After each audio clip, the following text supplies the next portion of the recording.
l'été sur les 89.2 FM. L'été, la saison des vacances, des mariages, des robes fleuries, des plats légers, des glaces, des escapades. Mais c'est aussi la saison des moustiques, des insolations et des intoxications. À la campagne, au bord de la mer ou en ville, où que vous soyez, quoi que vous fassiez, Couleur d'été est une émission conçue pour vous. Couleur d'été, un moment de détente, de convivialité, de partage et de conscientisation où l'on évoquera tous les sujets quotidiens qui vous concernent. Guettez-nous tous les vendredis et samedis à partir de 10h sur Alger, chaîne 3 et sur la page Twitter Couleur d'été, chaîne 3. Madame, monsieur, bonjour, salam Azoul. Quel bonheur de démarrer la matinée en votre compagnie. Merci pour votre fidélité. Merci de vous joindre à nous pour ces deux émissions du week-end. Couleur d'été, bien sûr, avec Aïssam Ladi, Mourad, Nesrine, Fatima Sabri et tout à l'heure avec Kamal Chekat au cœur de l'islam à partir de 14h. Nous sommes le vendredi 21 juillet et nos bacheliers doivent être très heureux après le dévoilement des résultats. Félicitations à ceux qui l'ont eu et bravo pour ceux qui vont retenter cette expérience. Ce n'est qu'une escale, qu'un petit examen de la vie et ma foi, les examens, ça ne manquera pas. C'est ce qu'on aura tout au long de notre petit parcours sur la planète Terre. Et donc, je souhaite que la force et la joie nous accompagnent toujours.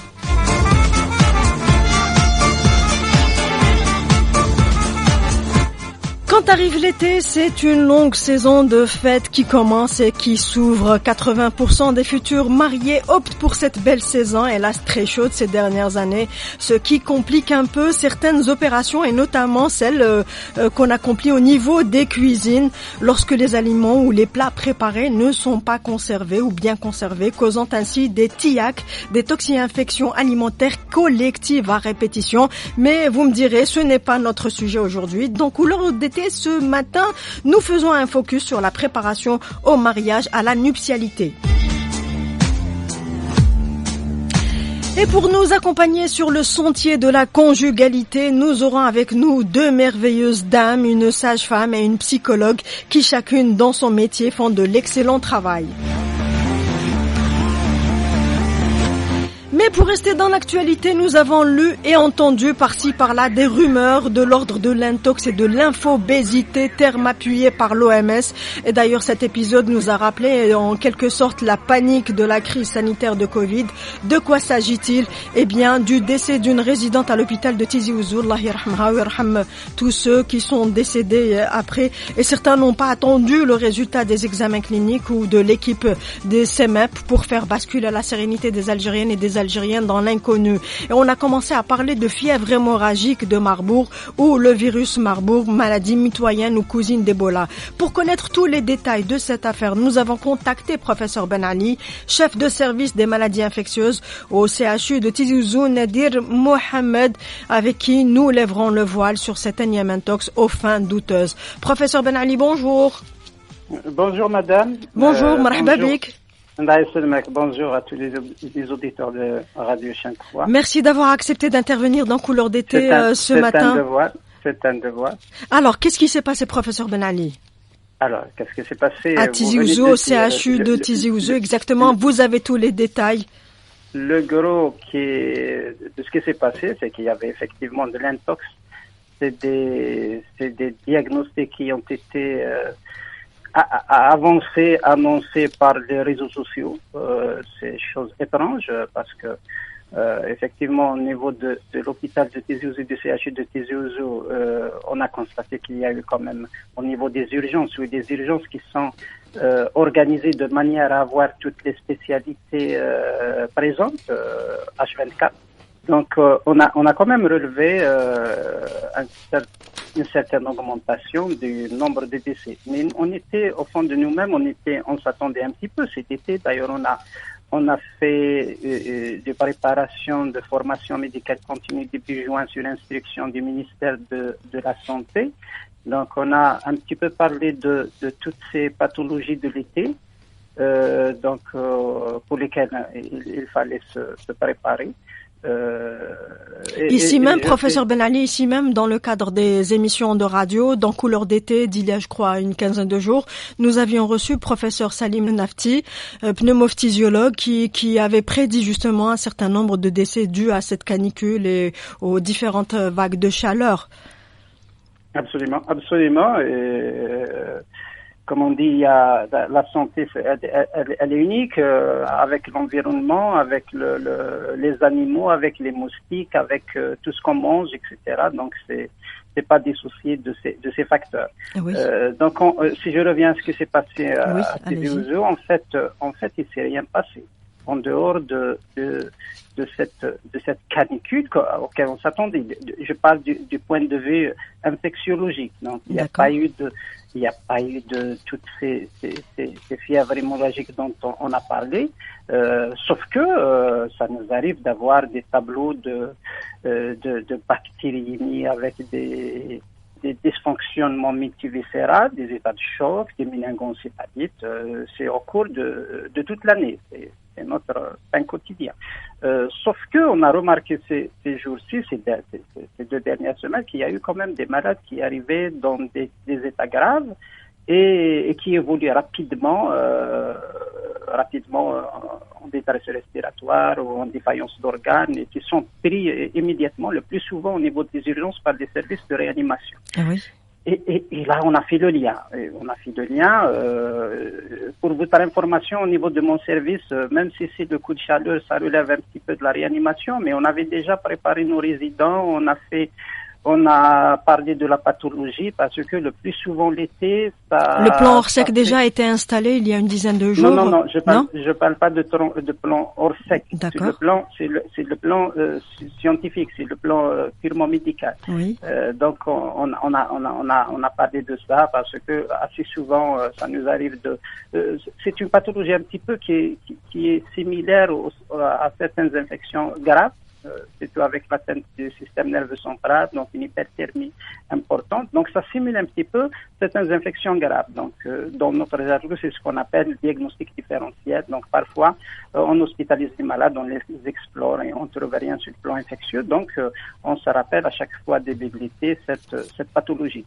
Voilà, donc ce qui s'est passé effectivement, il y a malheureusement le décès de notre consoeur, donc ça a un petit peu généré une certaine tristesse, une certaine angoisse au niveau parmi le personnel de santé. Et puis avec en même temps donc cette augmentation, je dirais augmentation, mais pas très très significative de décès aux urgences. Donc, on est à combien de décès aujourd'hui, professeur Ben Ali?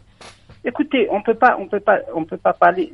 Ce qu'on a détecté comme étant très probablement coup de chaleur, c'est une dizaine, voilà. Mais je peux pas vraiment vous donner le c'est une situation qui a semé le doute, professeur Ben Ali. Est-ce qu'il y a eu des enquêtes qui ont été menées sur le terrain? Bien sûr. Très bien. Parce que là, non, il y a les épidémiologues, le CEMEP qui prend qui fait une enquête autour de chaque cas. Et les deux cas qu'on a eu donc la nuit d'avant-hier, hier la nuit il y a pratiquement rien, et puis avant-hier on a eu même 2 cas d'un sujet de la cinquantaine, maçon de profession, qui a travaillé toute la journée en plein soleil et qui arrive dans un état donc perte de conscience et puis une évolution rapide. Il a été d'abord d'ailleurs pris en réanimation et intubé. Et puis sinon tout ce qui renvoie à une propagation d'une maladie infectieuse, on ne le retrouve pas. Depuis les résultats du CEMEP sont concluants? Attendez, je vais vous expliquer la situation parce que sur le plan biologique, c'est un petit peu difficile à vous expliquer la démarche exacte parce qu'on recherche, on évoque plusieurs étiologies à chaque fois qu'on a de la fièvre. Donc, on est orienté d'abord vers une maladie infectieuse. Donc, on fait une enquête étiologique. Une enquête étiologique, c'est épidémio, clinique et examen complémentaire de biologie, de microbiologie, de virologie. Donc, ce qu'on fait à Tizi Ouzou, ce qu'on recherche jusqu'à présent, on n'a pas trouvé quelque chose. Donc, c'est un élément en faveur de l'absence de micro-organismes, donc de l'origine infectieuse. Mais toujours utile. Pas de contamination, pas de cas contact, professeur Ben Ali? Très bien, j'en arrive. Et ce qui est le plus rassurant, depuis les premiers cas, on s'attachait à trouver éventuellement des cas contacts. Donc, pour le moment, on n'a pas eu de cas contacts. À la bonne heure. On n'a pas eu de cas contacts, donc on est rassuré. Mais toujours est-il, les auditeurs, les citoyens doivent savoir une chose, c'est que nous travaillons quotidiennement avec les services de l'Institut Pasteur. Il y a même certaines pathologies émergentes et réémergentes qui sont sur surveillance. Donc, oui. je vous cite à titre d'exemple, quand on diagnostique une méningite de type viral, donc ce qu'on appelle méningite à liquide clair, pour laquelle on n'a pas d'explication clair, on envoie pour la recherche du virus de West Nile, ça durant toute l'année et valable pour certains autres virus. Donc, en matière d'alerte, c'est à nous de donner l'alerte quand il est nécessaire. Donc, je pense ce qui a fait un petit peu mal, ce qui a créé cette situation, c'est l'intervention des gens qui sur les réseaux sociaux. Sur les réseaux sociaux. Oui. Et ça, un petit peu, on le comprend sur le plan psychologique. Il y a l'effet. La Covid a laissé beaucoup de séquelles, professeur Ben Ali. Oui, absolument. Ça a laissé beaucoup de séquelles, que ce soit parmi les personnels, le personnel de la santé ou parmi les citoyens. Donc, tout le monde est à l'affût de ce type d'informations et ça se propage malheureusement plus que le virus lui-même. D'accord, donc aucun cas de maladie à virus Ebola ni de maladie hémorragique de Marbourg. D'ailleurs, ça a été complètement nié par le ministère de la Santé et l'Institut Pasteur. Heureusement, absolument. Tant mieux. Absolument. Quels sont c'est des situations qui se voient un petit peu dans les autres wilayas qui ont des températures comme Tizi Ouzou, parce que ces derniers temps, on est à 50, à plus de 50 degrés. Et puis, il y a autre chose. Il y a les intoxications alimentaires, il y a les décompensations des pathologies chroniques chez les malades qui sont d'âge extrême surtout. Oui, pour les pathologies chroniques, c'est souvent chez les âges extrêmes. Mais attention, il n'y a pas que les âges extrêmes parce que chez nous, il y a les gens les plus jeunes qui travaillent. Donc, ça aussi, quand ils sont sous forte chaleur et soleil, ils tombent malades et il y en a des décès parce que c'est dans les cas extrêmes, c'est les défaillances multiviscérales et puis ça peut aller jusqu'au décès. Eh bien, Allah yarham les personnes décédées ou ils leur famille. Juste un petit conseil avant de vous libérer, professeur Ben Ali. Le petit conseil d'abord, c'est de faire confiance aux professionnels de la santé, aux autorités sanitaires, de ne prendre une information que si elle est vérifiée. Oui. La deuxième, peut-être aussi importante, c'est de faire attention, d'appliquer les mesures qui sont assez souvent donc diffusées durant l'été, donc ne pas s'exposer au soleil, ne pas s'exposer à la chaleur, parce que les gens ne font pas la différence entre s'exposer à la chaleur et le soleil. Il n'y a pas que le soleil, il y a la chaleur, même si on est chez soi et qu'on n'est pas correctement climatisé ou ventilé, ça peut faire mal en cette période. Et puis aussi l'hygiène corporelle, l'hygiène alimentaire et l'hygiène de l'environnement. Voilà ce qui va nous sauver parce que quoi qu'on dise, il y a des maladies qui se propagent. C'est à l'échelle internationale, il y a une expansion des zones géographiques de certaines maladies. Et puis il faut qu'on soit vigilant, bien sûr. Eh bien, je vous remercie infiniment, professeur Ben Ali, pour cet éclairage. Merci d'avoir apporté donc la vérité sur cette ces présupposés cas d'infection au virus Ebola et à la fièvre hémorragique de Marbourg. Merci beaucoup, professeur Ben Ali, et bon courage pour tout ce que vous faites. Excellente journée. À vous aussi. Au revoir. À l'instant sur Radio Alger 3 et dans Couleur d'été, Christophe Mahé et Amadou et Myriam, l'amour bien sûr. Merci d'être avec nous dans cette nouvelle émission de Couleur d'été où l'on s'intéresse aujourd'hui à la préparation à la nuptialité, à la préparation au mariage, à la conjugalité. Et pour en parler, pour installer le débat, j'ai l'illustre honneur de recevoir deux dames qu'on a déjà reçues ici sur le studio de Radio Alger 3, Madame Nadia Taibi, sage-femme, et Madame Zwina Helwan, psychologue. Alors je vais les laisser se présenter elles-mêmes parce que la liste est assez longue et ma foi, j'ai pas envie d'esquinter leur CV. Madame Helwan ou Madame Taibi? Allez-y. Bonjour, marhaba bikoum. Bonjour. Merci beaucoup. Bonjour, Madame. Madame Helwan. Bonjour, chers auditeurs. Je suis professeure Helwan Zwina, enseignante à l'université de Bouira, à Klim Mohamed El Hadj. Je suis directrice d'un laboratoire de recherche et ma spécialité, c'est la psychologie clinique. Marhaba bik, merci d'avoir accepté notre invitation. Merci. Madame Taibi. Oui. Qui est Madame Taibi? Nadia. Je dois dire, Bouchra, je dois vous remercier. C'est un grand honneur pour moi d'être parmi vous aujourd'hui pour parler d'un sujet très important qui touche la future maman et l'enfant. Avant de la conception d'un enfant, le bilan. La future épouse d'abord. Oui, exactement, la future épouse et la future maman. Oui, très bien. Voilà. Et qui concerne toutes les femmes, qui est le bilan prénuptial dont je vais expliquer, qui est devenu un bilan avant la conception d'un enfant. Madame Taibi, vous êtes donc sage-femme spécialisée dans beaucoup de pathologies. Je suis sage-femme avant tout, et j'ai un cabinet de périnologie où je reçois... Périnologie, je fais de l'éducation et rééducation du périnée, les descentes d'organes, les incontinences urinaires, le vaginisme, les préparations à l'accouchement qui sont très importantes, et j'ai une formation sexo-corporelle, tout ce qui touche à la sexualité, puisque le périnée maintient en premier le vagin. Commençons, si vous voulez bien, par Madame Zwina Helwan.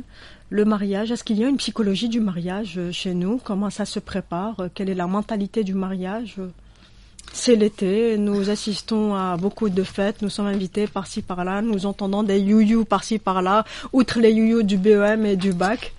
En fait, malheureusement, la mariée ou le marié... Pourquoi vous commencez par malheureusement? Non, ils sont pas bien préparés psychologiquement. Les seuls préparatifs qu'on voit qui se mettent en avant, c'est les habits, comment elle va apparaître la mariée, le jour J. Qu'est-ce qu'on va préparer, les repas et tout ça, les invités, mais le mariage, la consommation du mariage en lui-même n'est pas prise en considération et en général ils sont très stressés le jour même. Et donc, ça serait bien si les gens pensent à la préparation psychologique des futurs mariés et surtout pour les jours... Elle se faisait, je crois, dans les mariages traditionnels. Oui. On en parlait avant. Vous pensez qu'on le fait plus aujourd'hui ou pas suffisamment, Madame Helwan? Même avant, ça se faisait pas dans toutes les familles. Hein. Il y a des familles qui sont très conservatrices, hermétiquement. où il y a beaucoup de tabous, qui ne parlent pas de tout. Donc, ce n'est pas toujours le cas.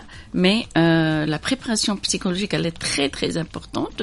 Il y a beaucoup de gens qui souffrent de consommation du mariage le jour J. Expliquez, s'il vous plaît. Qui souffrent de consommation, ça veut dire? C'est-à-dire que c'est un mariage que ils n'arrivent pas à réaliser c'est-à-dire l'acte en lui-même, parce qu'ils sont très stressés, parce que ça va trop vite. Fatigués après, etc., comme il y a des jours de fête. Oui. Et puis il y a parfois des gens qui attendent qu'il y ait de la consommation. Donc là, c'est stressant pour le couple. Donc il faut les laisser à l'aise. Il faut qu'ils soient bien préparés. Il faut qu'ils soient déstressés parce que le stress existe forcément. Donc il faut qu'ils soient dans ça nous accompagne jusqu'au bout de notre vie. Le stress, oui. Et le fait, je pense, de préparer l'hôtel, d'aller à l'hôtel, c'est déjà ça. Ça aide le couple à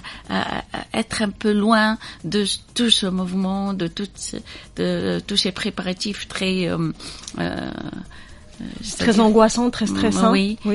Pour vivre cette nuit à l'aise et être très.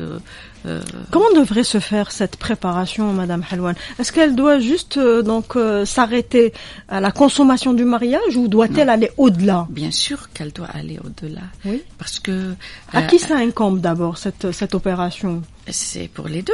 Oui, non, je parle des parents, des personnes spécialisées, un psychologue, un médecin. Un psychologue, c'est pas toujours facile.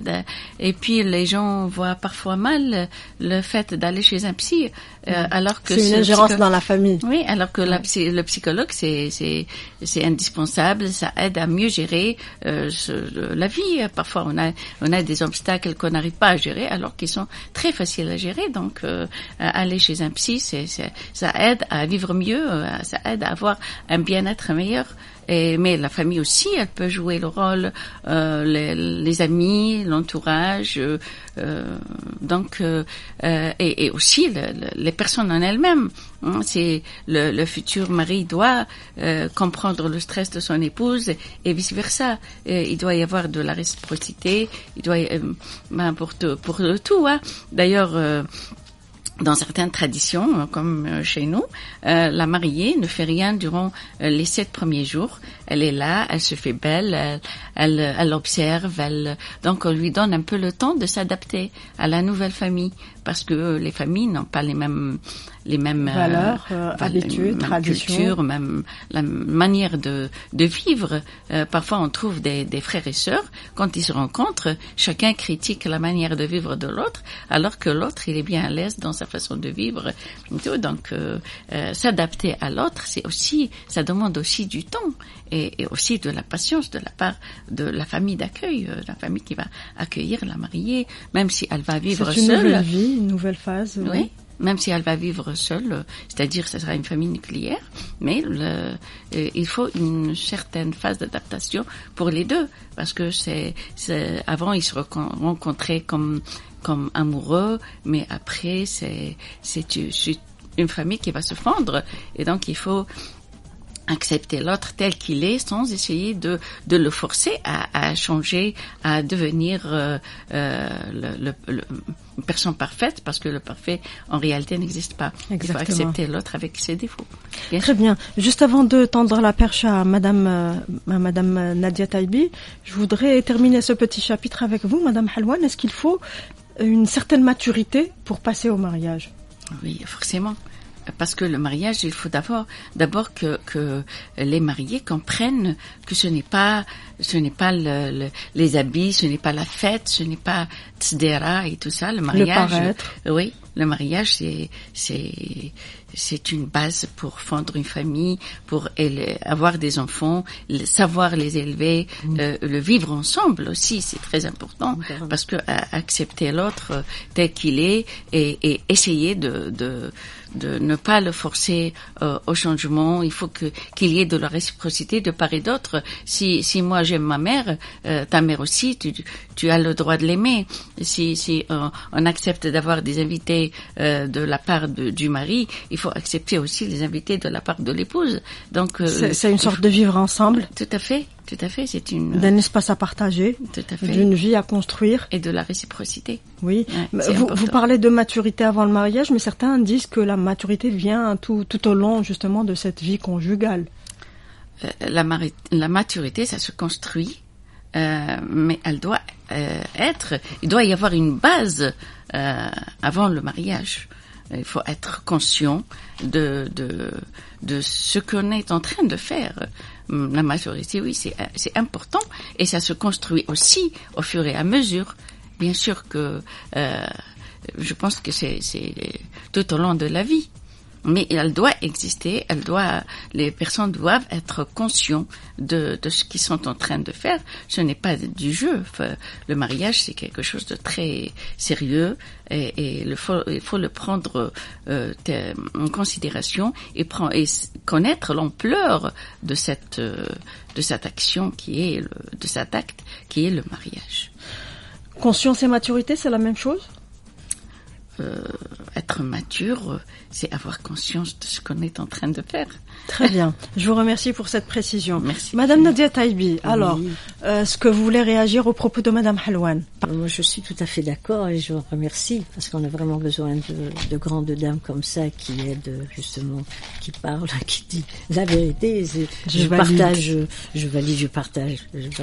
Bravo, merci beaucoup. Merci. Madame Taïbi, alors avant de passer au mariage, avant donc de franchir ce pas, est-ce qu'il y a des examens médicaux qu'il faudra donc préparer? Écoutez, on va parler de quel type? Du bilan prénuptial. Le bilan prénuptial, voilà, c'est un certificat qui était requis déjà entre 1942 et 2008. C'était un certificat pour tous les mariages, pour tous les couples qui doivent se marier. Les futurs époux devaient se soumettre à 2 consultations médicales et à la réalisation d'examens de laboratoire. Alors il y avait parmi ces examens obligatoires, il y avait la sérologie, la rubéole, la toxoplasmose et surtout en premier la détermination du groupe sanguin, surtout le rhésus, pour avoir par rapport au mariage consanguin. Aujourd'hui, Bouchra, justement, ce bilan n'existe plus. Est-ce qu'il a déjà existé en Algérie d'abord? En Algérie, je vais en parler tout à l'heure. Je vais parler un petit peu de comment il y a l'évolution. La médecine évolue. Donc aujourd'hui, ce bilan n'existe plus. Cela étant, il est fortement conseillé justement de consulter un médecin à toutes les femmes. Elles sont à l'écoute, les jeunes femmes, jeunes filles ou qui doivent se marier, elles sont obligées d'accepter et de suivre ces conseils. De consulter un médecin ou une sage-femme en prévision d'une grossesse. On parle alors maintenant de consultation préconceptionnelle. On ne parle plus de bilan prénuptial. Pourquoi faire une consultation préconceptionnelle? Cette consultation recommandée justement par les sociétés gynécologiques et obstétricale aussi, en cas de projet de grossesse, elle concerne je viens de dire principalement la femme et son futur conjoint.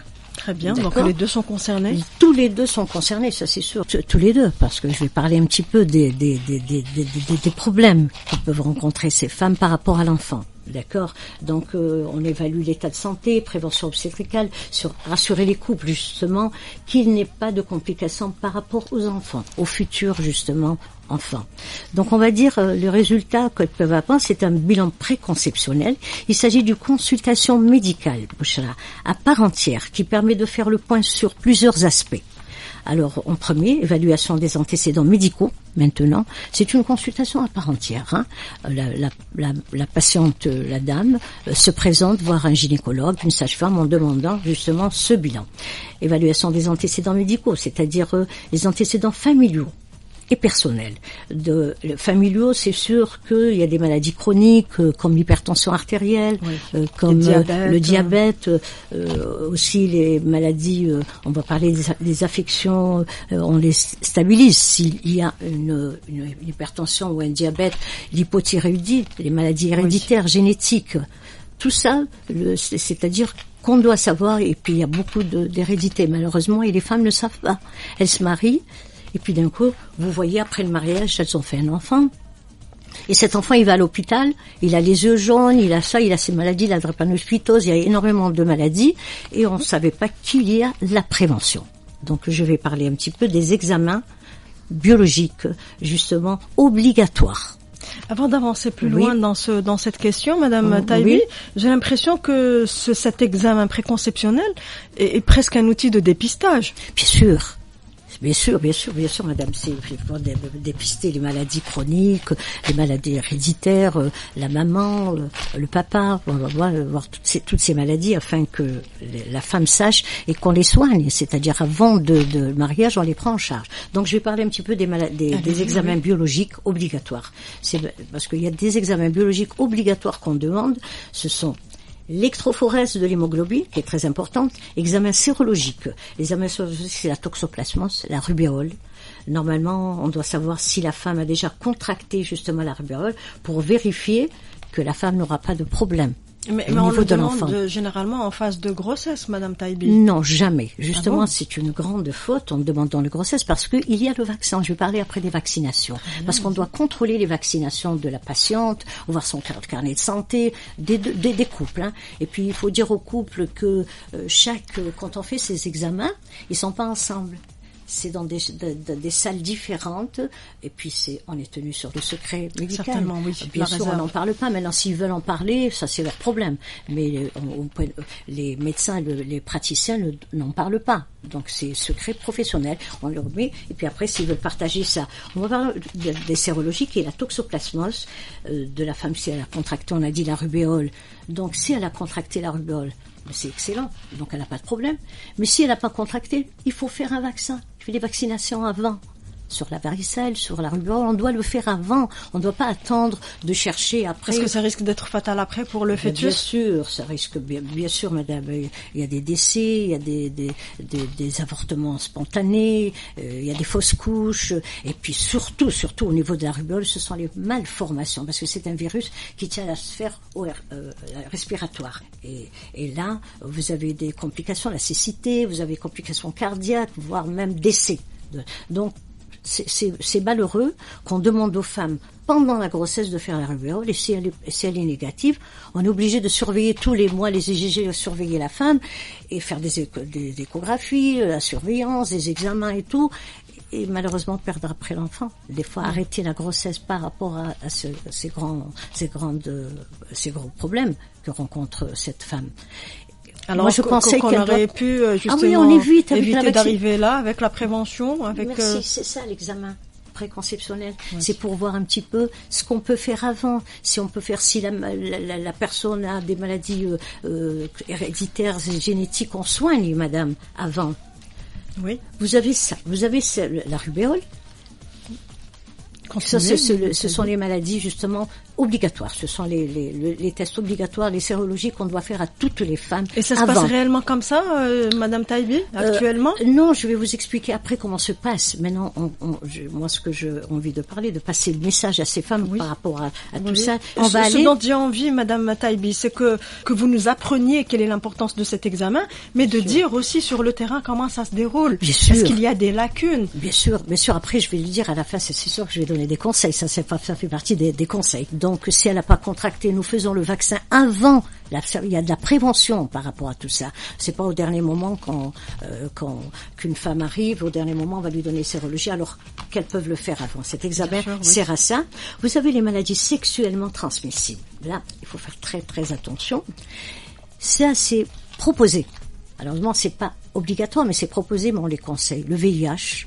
Vous avez, madame, la syphilis, le test de la syphilis.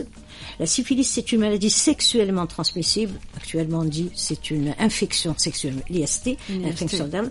Mal ou non traitée, madame, peut, chez la femme en âge de procréer, conduire justement à la stérilité. Il y a beaucoup de femmes, des fausses couches spontanées ou des pathologies chez le nouveau-né à venir. D'accord? Et il y a beaucoup de femmes qui ne font pas justement ce test. C'est dommage, beaucoup d'hommes ne font pas le test puisque c'est l'homme qui transmet ces maladies sexuellement transmissibles. C'est l'homme, donc il faut arrêter ça. Si il y a ça, on soigne avant. Le but, c'est ça, c'est de soigner avant de prendre en charge. On prend en charge justement toutes ces maladies avant la conception, un enfant, elle n'a pas demandé à naître, hein. Mais pourquoi naître avec des malformations, avec des handicaps, avec des maladies héréditaires et tout, pour la descendance aussi. Donc il faut éviter tout ça. Si on peut éviter tout ça, eh ben il y a cet examen préconceptionnel qui est là. Vous avez le test de l'hépatite B, qui est très importante. Pourquoi? Maladie sexuelle aux complications graves. Contamination se fait par les sécrétions, salive, sueur, par la mauve, par le sang. Des personnes qui ont l'hépatite B qui ne savent même pas, et il y a des décès par rapport à l'enfant. Donc, moi, je vais parler de l'évaluation de la prévention obstétricale. On rassure les couples qu'il n'y ait pas de complications pour les enfants, chez les enfants qui vont naître chez eux, d'accord.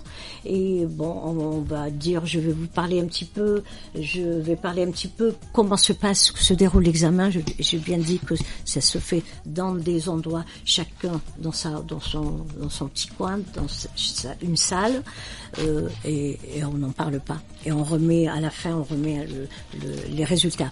Mais ce qu'il faut... Oui, allez-y. Ce qu'il faut, c'est que quand normalement, je dis bien en Algérie, il y a un problème. Les femmes, j'ai eu une femme qui est venue me voir en me disant, Madame Delélé, attendez le test, je vais me marier, parce que je reçois les jeunes filles par des incontinences urinaires. Donc aussi. Ah bon, incontinence urinaire. Bien sûr, je vais en parler, mais bien sûr, ça fait partie justement. Tout à l'heure, nous allons parler de l'incontinence urinaire chez la jeune fille. Elles ont des couches, les pauvres, elles viennent, elles me disent, Madame, je peux pas me marier, je dois me marier, comment je vais faire et tout. Donc, je vais en parler tout à l'heure. On va parler d'un très grand sujet, juste on va survoler le vaginisme. Donc, Madame, Madame la psychologue, excusez-moi, votre nom, le vaginisme qui est un très, très, très, très, très grand problème en Algérie, malheureusement, qui touche énormément de femmes, et c'est tabou, on n'en parle pas. Alors, une petite pause, Madame Taibi, Madame Helwan, et on reviendra dans les détails de cette émission juste après. Félicitations à tous ceux qui décident de se marier, de vivre à deux et de tenter une nouvelle expérience de partage et d'apprentissage. Félicitations aux futurs mariés et à tous ceux qui se sont mariés cet été. Alors, nous avons l'occasion de vérifier ce que nous dit Madame Taibi. Par rapport à cet examen préconceptionnel. Exactement. Eh bien, je rappelle nos invités, Madame Nadia Taibi, sage-femme spécialisée dans la descente d'organes, prolapsus. Elle exerce dans un cabinet de périnologie, c'est son cabinet d'ailleurs, spécialisée aussi dans l'éducation et la rééducation du périnée. Mais nous avons également avec nous notre deuxième invitée, professeure en psychologie, maître de conférence, directrice du laboratoire de recherche La Pluche. Rappelez-nous La Pluche, Madame Helwan. C'est le laboratoire pluridisciplinaire des sciences de l'homme, environnement et société. Et société, anthropologie, tout. Ah, alors, ces examens dont parle Madame Taibi, Madame Helwan, ils existent réellement sur le terrain. Oui. Vous avez un fils qui se marie bientôt, Inch'Allah, Rabbi Hanné, Belbaraka, Inch'Allah. Merci beaucoup. Justement, il est passé par cette phase, il était obligé de préparer ses examets. Oui, on lui a demandé des examens. Lesquels sont-ils, Madame Helwan? VIH, syphilis, hépatite B et tout. Donc, il y a plusieurs examens. Lui et sa future épouse, ils étaient obligés de les faire avant même de la réalisation de consigner l'acte au niveau de l'état civil. Oui, civil. Très bien. C'est un examen qui prend beaucoup de temps, qui est facile à réaliser. Oui, ils l'ont fait. C'était une étape comme les autres. Très bien. C'est-à-dire, ils ont accepté, ils étaient contents de faire... Ils sont conscients, responsables. Oui. Ils savent donc l'importance de ces examens préconceptionnels ou prénuptiaux. Madame Nadia Taibi, parlez-nous un petit peu des couples qui viennent dans votre cabinet, des futurs mariés. Quel est leur état d'esprit? Est-ce qu'ils ont des appréhensions? Est-ce qu'ils viennent déjà informés de l'importance de cet examen ou ils découvrent tout à votre niveau? Écoutez, moi, ils découvrent tout parce que l'important de l'examen avant le mariage, il permet de prévenir et de dépister les maladies contagieuses pour les conjoints et la descendance et la survenue des maladies héréditaires handicapantes justement dans la descendance. Il permet de faire l'éducation sexuelle des couples, là, de parler de la méthode contraceptive, parler du tabac, de la toxicité, parce qu'on doit parler de tout ça, parce qu'il y a des femmes qui fument maintenant et qui boivent, donc on leur parle de tout ça. Faudrait que le médecin justement explique. Moi, je suis pour. Malheureusement, moi, les femmes qui viennent me voir me disent, Madame Taibi, Delina, un papier. Je dis, mais un papier et le suivi, parce que le médecin, justement, il doit expliquer, il doit voir les résultats du bilan pour justement faire de la prévention, s'il y a des vaccins à faire, s'il y a des échographies, s'il y a une surveillance des maladies héréditaires, chroniques comme l'hypertension, comme stabiliser ces maladies, enfin tous les problèmes que puissent rencontrer. Donc, ce qui intéresse certains, c'est juste de repartir repartir avec ce papier? Mais il faut faire aussi un examen gynécologique, madame. L'examen gynécologique a des malformations. Il y a des femmes, on va parler tout à l'heure, que 5 ans, 4 ans, elles ne passent pas. Il y a des divorces, il y a des femmes par rapport au vaginisme. Le vaginisme, on va en parler. Pourquoi ce vaginisme de ces femmes? Moi, je reçois souvent, j'en ai plein des vaginistes, messieurs les urologues, je les remercie parce que ce sont eux, ils vont voir l'urologue parce que parce que le vaginisme est passé au mari, systématiquement. Ils vont voir l'urologue en disant que c'est le monsieur, alors que c'est la femme. On va parler pourquoi et on va donner les conseils pour la femme. D'où l'importance de la psychologie dans cette affaire. Exactement. Les facteurs de risque individuels. Exemple, l'âge et son impact sur la fertilité par rapport à l'âge pour la maman et la survenue des complications obstétricales. Je dis bien les PMI, justement. On doit dire aux PMI d'être responsable de ces jeunes filles, justement. Il faut parler de contraception, il faut parler de sexualité. Parce que les jeunes filles, elles viennent, elles savent même pas. Elles connaissent même pas leur sexualité, elles connaissent même pas le vagin parce que c'est tabou, tout est tabou. On connaît pas, on ne touche pas, on voit pas. Là, il y a juste belaki, c'est ça qui provoque d'ailleurs les vaginistes. C'est une malconnaissance ou méconnaissance du sujet, surtout. C'est les a priori des uns et des autres. Les a priori, puis ils inventent des tas de choses en disant que ces femmes, on les envoie chez des psychologues, on les envoie chez des psychiatres. Donc le psychologue, il est là. Le psychiatre, elles viennent avec des neuroleptiques, elles viennent le pauvre. Alors c'est pas ça. C'est simplement le périnée. Tout ça, je vais expliquer. Le vaginisme, il faut voir une spécialiste du vaginisme. Le jour même, la femme, même si et puis on propose aux femmes justement d'enlever. Je comprends pas. Elles viennent me voir en me disant, madame, je savais pas ce que c'est. Ça, c'est l'hymen. Je dis pourquoi? Elle m'a dit anesthésie générale, on m'a dit que c'était ça, mais jamais de la vie, ça n'a rien à voir. C'est le périnée, c'est la mécanique qui est méconnue justement, qui est méconnue par beaucoup de personnes. C'est dommage. Donc, Madame Taibi, je voudrais insister sur l'âge des couples qui viennent vous voir pour ces examens. Moi, je vais vous dire les 30, qui 40, non, moi qui viennent me voir par rapport à l'examen. Oui. L'examen, vous savez, elles ne viennent pas souvent. Ceux qui décident de se marier, hein. Ceux qui décident de se marier, mais non, bon, les femmes, elles se marient plus, c'est plus les filles de jeunes, hein, à partir de 30 ans, 35 ans, mais jusqu'à 40 ans, bien sûr, elles viennent voir ces examens. Nous, c'est autre chose, parce que Est-ce que l'état de santé de la femme à 20 ans, à 30 ans, 40 ans, 45 ans est la même? Oui. C'est pas pareil, ça c'est sûr, quand elle a 20 ans, mais quand il y a une maladie héréditaire, quand c'est génétique, de toutes les manières, si la femme est diabétique, on est obligé de faire justement, juste au moment où on doit surveiller la glycémie, mais pas laisser attendre que la femme soit enceinte et faire comment on appelle ça, la glycémie de la grossesse, justement. Quand on parle le diabète gestationnel. Voilà, exactement, merci. Le diabète gestationnel à 6 mois, non, on doit le faire dès le début de la grossesse, on doit surveiller le diabète, on doit stabiliser, on doit découvrir toutes ces maladies parce qu'il y a énormément les cancers, on doit leur faire passer des échographies, on doit surveiller tout ça, on doit stabiliser tout ça. Quelles sont les consignes, Madame Taibi, les consignes, les mesures à prendre pour une femme de 20-30 ans et une autre de 40-45 ans? Est-ce qu'on agit de la même façon avec les deux types de femmes? Non. J'ai bien dit tout à l'heure que l'âge, justement, l'âge et son impact sur la fertilité, la survenue justement des complications obstétricales chez la femme justement qui arrive à 40 ans. Avant, je dis bien, je vais pas dire autant, mais avant à 28 ans, la femme était une primiparagée quand elle accouchait.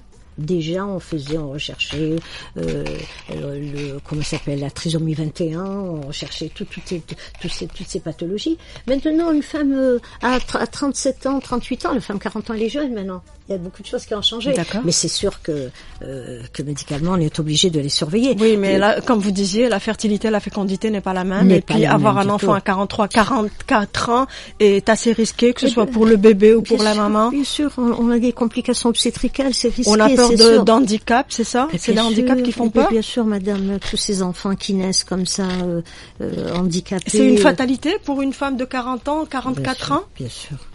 Tous les enfants qui naissent à cet âge? Pas tous. Il y a des femmes qui ont des enfants, mais bon, c'est des exceptions. Mais oui. Il faut suivre. Un bon suivi. On a l'âge de ces artères. Hein. Il faut suivre. Et il faut suivre l'âge. De toutes les manières, à partir de 40 ans, généralement les femmes, à partir de 42 ans, généralement les femmes, tout diminue chez la femme. On est obligé de Comment vous la prenez en charge cette femme, Madame Taibi? De 40 ans. Cette femme de 40 ans et au-delà? Écoutez, nous, moi personnellement, dans mon cabinet, je fais de la périnologie. gynécologie, mais quand j'étais sage-femme. Là, pour le moment, nous parlons de l'examen prénuptial. Pour les femmes, ce sont des conseils pour les patientes. Moi, je dois donner des conseils justement en Algérie, parce que quand elles viennent, vous m'avez posé une question tout à l'heure qui est passée, que j'ai envie de répondre, qui viennent et qui demandent un bilan pour l'emmener à la mairie, et la sage-femme derrière ou le médecin, on donne un bilan, c'est un papier administratif. Donc non, donc il n'y a pas de suivi. Alors on demande aux médecins, aux sages-femmes justement de suivre justement le bilan et de donner les conseils, de donner tous les conseils. Et s'il y a de la vaccination avant l'union, s'il y a des prises en charge, comme je me répète, des échographies, de stabilisation de c'est un passage obligatoire. C'est un passage obligatoire. Moi je pense qu'il faut faire justement l'examen préconceptionnel pour éviter justement toutes ces malformations et la descendance par rapport à l'enfant. Je répète bien, les enfants, il y a beaucoup d'enfants qui viennent, qui vont ramener. J'ai comme l'impression, Madame Taibi, que vous incitez plus sur la phase donc procréation de la femme plutôt que sa santé de façon globale. Et c'est important qu'elle se maintienne en santé, cette femme, cette épouse, avant de passer à un autre cap encore de sa vie. Mais Madame, l'examen prénuptial est fait pour ça, justement, pour découvrir toutes ces maladies, toutes ces pathologies avant la conception, pour ne pas qu'il y ait, c'est surtout pour l'enfant, c'est la descendance, c'est par rapport à l'enfant qu'on fait ça, parce que... Et qu'est-ce que vous faites pour l'épouse, pour la femme, Madame Taibi, à son épanouissement? Ah ben écoutez, c'est pour ça que je vous dis, il y a les examens justement gynécologiques, il faut découvrir beaucoup de choses, il y a des malformations, il y a des femmes qui ont des incontinences urinaires. Je reçois des jeunes filles qui viennent me voir en me disant, Madame, j'ai des incontinences urinaires. Pourquoi? Parce que c'est normal. Enfin, c'est normal. C'est génétique. C'est l'hérédité. Parce que la maman... C'est génétique, même les incontinences. Bien sûr, c'est pour ça que j'en parle. Il y a la maman, la grand-mère qui faisait pipi Beaucoup de femmes autour de nous en souffrent, hein. Elles en souffrent. Attends, 75% des femmes ont des incontinences urinaires, Madame. Mariées et non mariées. Mariées et non mariées. Il y a des jeunes filles qui viennent me voir, dont je fais la rééducation, par rapport à la rééducation du périnée, par rapport aux incontinences urinaires. Elles viennent, elles sont garnies, et elles viennent, Madame, je veux me marier. Pourquoi? J'attends je savais pas. Des sportifs. Parler des facteurs de risque. Les facteurs de risque, c'est le sport. 75% des sportifs ont des incontinences urinaires. Vous avez, normalement, les professeurs d'éducation physique. Justement, on doit les former par rapport au périnée, qu'ils apprennent pendant quand ils font le sport, quand ils font des sports de combat, même le fitness, c'est énormément. Le seul sport qui est bien pour la femme, c'est la natation, le vélo, la marche, mais elles peuvent faire du sport à condition qu'il y ait un bon professeur d'éducation physique qui demande des contractions pendant les abdos. Pendant les abdos, vous avez la constipation qui aggrave les descentes d'organes. Il y a beaucoup de femmes, les femmes qui prennent du poids et qui maigrissent. Il y a ça aussi. Vous avez beaucoup de facteurs de risque pour les jeunes filles. Et malheureusement, il y a beaucoup de jeunes filles qui refusent, qui vous disent, faites-moi un certificat, je m'en lâche sport, parce que j'urine. Et Madame, vous urinez. Pourquoi? Et parce qu'elles font du sport. Les charges. Parce qu'on demande justement, pendant justement l'examen prénuptial, on doit poser des questions aux femmes pour la psychologie, mais bien sûr l'hygiène de vie. Et les femmes, la profession compte énormément justement par rapport à l'éloignement, par rapport à les femmes qui prennent beaucoup de charges. Tout ça donne des incontinences urinaires. Et malheureusement... il n'y a rien. Je vous remercie, Madame Taibi. Merci, Madame Helwan. Bien sûr, notre débat continuera juste après le flash de 11h. Alors, n'hésitez pas à nous poser vos questions ou à partager vos expériences de cette belle phase de votre vie au 021 48 15 15 ou bien sur la page Twitter Couleur d'été Chien 3. De couleur d'été, bienvenue à vous sur les ondes positives de Radio Alger Chien 3. Nous sommes ensemble tous les vendredis et samedis de 10h à midi dans Couleur d'été. Et je vous rappelle que l'émission est en ligne ou en podcast juste après sa diffusion. Comme vous pouvez l'écouter en rediffusion, donc pour l'émission d'aujourd'hui, demain, samedi de 3h à 5h du matin, et pour l'émission de demain, elle sera rediffusée le dimanche de 3h à 5h du matin. Marhaba bikoum, merci de rester avec nous jusqu'à midi.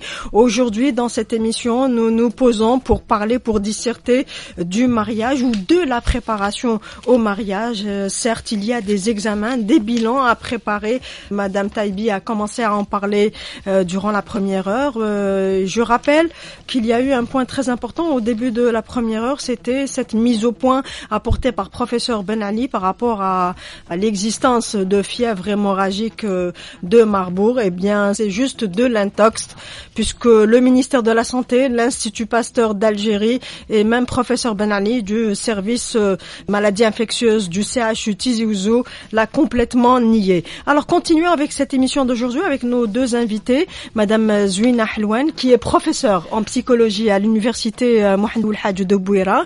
Elle est aussi directrice du laboratoire La Pluche. Et nous avons aussi le plaisir d'avoir autour de cette table madame Nadia Taïbi, sage-femme spécialisée, donc qui a un cabinet de périnologie ici au centre d'Alger, exactement. Alors, juste avant la fin de la première heure, nous parlions, madame Taïbi, de ces femmes qui viennent vous voir pour ce papier qui est demandé au niveau de l'état civil, au niveau de la commune, qui servira certainement à consigner l'acte de mariage. Et vous parliez d'incontinence urinaire notoire chez les jeunes filles pas encore mariées. Exactement. Comment ça s'explique? Les incontinences urinaires, ce sont des fuites en dehors des mictions qu'on doit parler. Il y a plusieurs sortes d'incontinence urinaire. Vous avez l'incontinence urinaire d'effort, la femme quand elle tousse, quand elle éternue, quand tous les gestes quotidiens. Vous avez l'incontinence urinaire d'impériosité, qu'on appelle urgenterie. La femme, il y a le syndrome de la clé que je vais donner comme exemple. Elle arrive à la maison, elle s'est retenue, elle est dans la rue, elle met la clé, pipi, elle court et elle lâche avant de vider sa vessie. Vous avez les incontinences fonctionnelles. Fonctionnelles, c'est-à-dire pour les femmes qui prennent des diurétiques, des anxiolytiques, des sédatifs, les femmes diabétiques. Tout ça, ce sont des femmes, on appelle ça des incontinences fonctionnelles, que nous prenons en charge aussi. Et vous avez les incontinences urinaires neurologiques, les spina bifida, les interventions au niveau de la colonne vertébrale. Ça c'est neurologique. Tout ça se travaille. Tout ça, malheureusement, ces femmes-là, justement, c'est une excellente question. Elles n'ont plus de vie. C'est un grand enjeu, Madame Bouchra, de santé publique. Les femmes sont mutilées. Elles sont humiliées. Elles portent des couches. Elles sont macérées. Elles n'ont aucune vie. Et elles ne sortent plus. Mais alors, comment elles en arrivent là, madame Taïbi? Madame, parce qu'elles ont des à cause de ces incontinences. Et bien sûr, à cause de ces incontinences. Elles sont consignées à domicile. Parce qu'on leur donne, on leur dit, bon, c'est normal, parce qu'elles pensent aussi que c'est la maladie de la honte. Donc, merci de me permettre aussi de leur faire passer un message en leur disant que ce n'est pas la maladie de la honte, ce n'est pas une fatalité. Il y a un traitement qui est la rééducation. Mais une bonne rééducation chez une spécialiste, une sage-femme spécialisée en rééducation du périnée. Donc, ces femmes-là, on leur dit, ce n'est pas la maladie de la honte, ce n'est pas une fatalité, il y a un traitement qui est la rééducation, qui est un moyen conservateur et non chirurgical, parce que c'est sûr que des fois, il y a des descentes d'organes qui suivent derrière, madame. Moi, je reçois des jeunes filles avec des descentes d'organes. Et là, elle vient, elle me dit, madame, c'est une boule dans ma vache. Ça, c'est des questions à poser.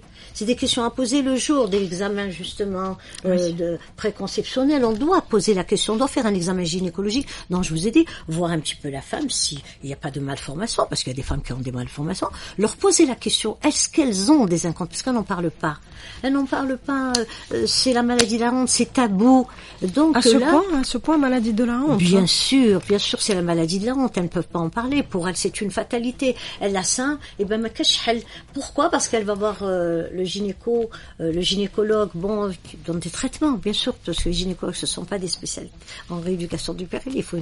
Il faut vraiment faire on en a parlé une fois dans une émission à Chemin de Sens avec professeur Benranem du service gynécologie, maternité de Mustapha. Oui, on en a parlé. Qui avait confirmé cette réalité. Mais bien sûr, je dis bien tout le temps, 75% des femmes, madame, ont des incontinences urinaires. On va parler aussi les femmes ménopausées, donc j'en parle. Une femme ménopausée, une femme qui n'a pas fait sa rééducation. Normalement, la rééducation du périnée, une femme avant, quand on est sur le prénuptial, sur la préconception, donc ça, on doit lui poser la question, est-ce que madame, est-ce que vous n'avez pas vu une fuite? Eh ben, elle va vous répondre oui, elle va vous dire, madame, je suis venue pour ça. Quand je voyais des petites jeunes filles venir me voir avec des larmes, elles ont honte, et elles avec des couches, je leur dis, bon, montez sur la table. D'ailleurs, je suis toujours, elle me disait, madame Lahikoul, j'ai dit, je suis pas dentiste, je rigole. Et parce qu'elles sont garnies. Et madame, les couches, pour votre information, aussi jeune, les couches, ça a un coût. Et elle n'en parle pas. Et là, il n'y a pas de mariage. Elles veulent pas se marier. Elle te dit qu'il faut s'arranger, chauffer, Madame Aninda. Eh ben non, il y a la rééducation. Avec quelques séances de rééducation, nous fermons parce que ça concerne le périnée. Je vais faire juste un petit rappel sur le périnée, qui est un ensemble de muscles et de ligaments qui maintient la vessie, l'utérus. Ces organes. Ces organes-là qui maintiennent la vessie, qui maintient l'utérus et qui maintient le rectum. Là, alors ce périnée, il est perforé, de la vessie passe l'urètre, là où passent les urines, de l'utérus passe le vagin. Justement, le vagin, il est perforé et c'est un peu plus dilaté parce que le vagin se dilate. Et du rectum passe l'anus, et il y a l'anus. Et ce périnée, il a lâché. Pourquoi? Il a pas lâché. Il y a la grossesse, il y a tout ça, mais pour les femmes, mais pour les jeunes filles, il n'y a pas de grossesse. C'est le sport. Encore. Oui. Le sport. La constipation, les toux chroniques, les asthmatiques, les toux allergiques, ces toux-là, en toussant, elles ne contractent pas, elles ne savent pas que c'est un muscle. Je vais parler, c'est comme un panier, et à l'intérieur de ce couffet, il y a un muscle. Et ce muscle est méconnu justement par beaucoup de gens, parce qu'on va parler des muscles du niveau des bras qui bougent, les jambes et tout, mais l'intérieur on le connaît pas, on sait pas que c'est un muscle, c'est un ensemble de muscles qui maintient énormément d'organes. Et malheureusement, quand elles font du sport, elles sollicitent les abdos, et là elles sollicitent le périnée. Et ce périnée qui est de la symphyse pubienne jusqu'au coccyx, il lâche. Mais bien sûr qu'il lâche avec le poids, avec les femmes qui prennent qui prennent du poids, les charges. Bon, il faut faire attention à ces jeunes filles aussi. Je vous dis bien, quand une femme est grosse, la cigarette. Parce qu'il y a beaucoup de jeunes filles qui fument. On n'est pas contre, mais c'est leur problème. Mais en leur disant que la cigarette, elles arrêtent, c'est un problème de santé publique. Oui. Pourquoi? Parce que la cigarette ne fixe pas les estrogènes. Elle empêche les estrogènes de se fixer. Le tabac, la nicotine. Avec plus de 4000 composants toxiques. Donc, imagine, alors ça les fait femmes, des ravages. Le périnée a lâché systématiquement. Donc ces incontinentes urinaires, justement, ces femmes, on leur dit d'aller se présenter dans chez des sages-femmes qui fait de la rééducation du périnée, mais je précise, j'ai envie de dire qu'il faut qu'il y ait des sages-femmes, des bonnes formations. Des bonnes formations, je répète. C'est un de vos combats, justement, Madame Taïbi. Madame Halouane, s'il vous plaît, est-ce que c'est réellement la maladie de la honte, les incontinences urinaires chez la femme? Moi, je pense qu'il y a aussi un problème de somatisation, ce qu'on appelle, c'est toujours lié, c'est psychosomatique, c'est-à-dire le corps, il est lié au psychisme. Quand on se croit, on croit qu'on a cette incontinence. D'ailleurs, tout à l'heure, Madame Taïbi a cité le syndrome de la clé, quand la personne arrive aux toilettes ou elle arrive au moment où elle doit se soulager et qu'il y a un obstacle, parfois c'est bon, elle lâche. Là, c'est parce que on se croit qu'on n'est pas capable de se retenir. Il y a des thérapies cognitivo-comportementales qui aident les personnes à s'en sortir et réellement s'en sortir, parce que quand on arrive à entraîner psychologiquement les personnes à croire, à pouvoir contenir. Quand elles arrivent aux toilettes, elles ne se lâchent pas. Elles essayent de se contenir, même en étant dans la possibilité de vider sa vessie. Et au fur et à mesure, elles arrivent quand même. Elles arrivent pratiquement toutes. On n'a pas rencontré des personnes qui n'arrivent pas à se contenir. Donc c'est une programmation pour vous, Madame Zouila. Oui, c'est une programmation. Tout à fait. Quand on croit qu'on peut pas faire quelque chose, on n'y arrive pas. Mais quand on croit qu'on peut y arriver, on arrive. Madame Taïbi est en train de dire non par la tête. Non, il y a là, ça, quand il n'y a pas. Pardon, je termine. Quand il n'y a pas de problème organique. Oui, très bien. Quand le problème est psychologique. Parce que il y a chez beaucoup de cas, le problème est psychologique. Mais quand il s'agit d'un problème organique, il faut absolument que ça soit soigné par les spécialistes. Madame Halouane, est-ce que vous pensez que l'apprentissage du périnée et de toute cette partie du corps de la femme doit faire partie justement de cet apprentissage à dispenser à la jeune fille, à la future mariée? C'est important? Bien sûr. On n'a pas d'éducation sexuelle chez nous. Ça n'existe pas. Tout est tabou. Qu'est-ce que vous appelez éducation sexuelle? C'est-à-dire de connaître son corps. Connaître son corps et savoir comment il fonctionne et connaître être conscient des problèmes quand on rencontre des problèmes et savoir c'est dû à quoi exactement. Est-ce que c'est un problème organique? Est-ce que c'est un problème se connaître? Et puis aussi puisqu'on parle du mariage et savoir comment fonctionne mon corps pour pouvoir consommer le mariage et savoir qu'est-ce que ça va faire et comment, parce que parfois il y a on parle pas seulement des filles qui sont à la capitale, hein. Il y a des filles qui sont dans des régions très éloignées, la campagne, dans la ruralité, l'arrière-pays. Oui. Moi, j'ai des étudiantes qui viennent des familles très, très conservatrices où il y a plein de tabous, où rien ne se dit chez elles et le jour du mariage. Même à l'ère de l'internet, Madame Halouane, même à l'ère de la démocratisation C'est pas toujours les filles n'ont pas toujours les moyens. Il y a toujours une façon donc de faire son apprentissage, Madame Halouane. Bien sûr. Oui. Bien sûr, chercher sur Internet. Oui, savoir avec les filles, entre sœurs, entre amis. Oui, entre amis, entre sœurs, entre cousines ou. Bien sûr, oui. Il faut parler de tout. Les tabous, ça ne permet pas d'avancer. Hein, les tabous, c'est pas bien. Et quand on a une fille, ça serait bien de lui expliquer les choses, parce que il faut qu'elle sache qu'elle peut tomber enceinte, même en étant vierge. Il faut qu'elle sache que quand elle a un problème, c'est quoi ce problème, pourquoi elle l'a, et aussi comment confronter cette sexualité. C'est important. Madame Halouane, autour de vous, donc parmi vos étudiantes, les filles de la famille, est-ce qu'il y en a beaucoup qui connaissent le périnée et son fonctionnement? Non, je ne crois pas. Parce que quand on en parle, c'est toujours, on voit des yeux écarquillés, les filles qui ne comprennent pas. Ah bon, c'est comme ça que ça fonctionne, et c'est parce que c'est toujours tabou. Hein, le muscle, le périnée, un muscle à connaître, donc. Oui. Et puis à faire travailler. À faire travailler. Oui. Il y a une rééducation qui se fait au quotidien pour pouvoir maintenir cette fonction et qui n'est pas dont les filles ne sont pas conscientes. Voilà. Et puis psychologiquement, il faut accepter ça, accepter son corps, accepter le fonctionnement, accepter la sexualité, parce que d'abord s'accepter soi, Madame Halouane, oui.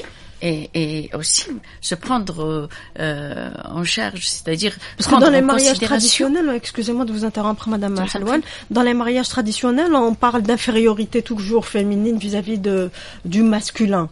Est-ce que c'est toujours le cas aujourd'hui? Non, il faut pas parler d'infériorité.